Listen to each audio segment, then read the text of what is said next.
राजी जेदे ते माई बाप होवन, राजी ओदे ते रब रसूल है जी।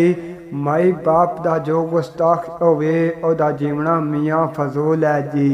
हुक्म माई दा मनना चाहिदा है, चंगे लोकां दा ए असूल है जी। हालक यारा जो मां दे के अंदर ओदी होंदी दवा कबूल है जी।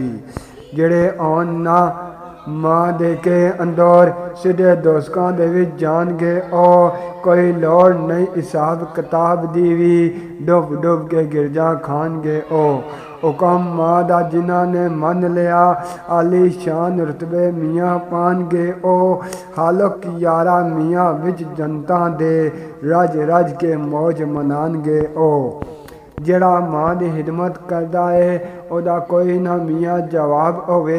खिदमत मां बगैर नहीं छुटकारा, भावें चौधरी भावें नवाब होवे।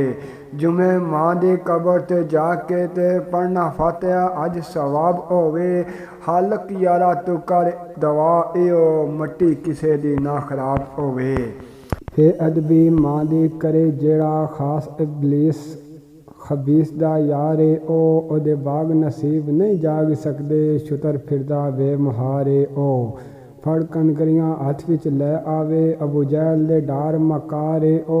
खालक यारा किनारे दे नाल भी नहीं, जाके डुबदा अध वशकार है ओ।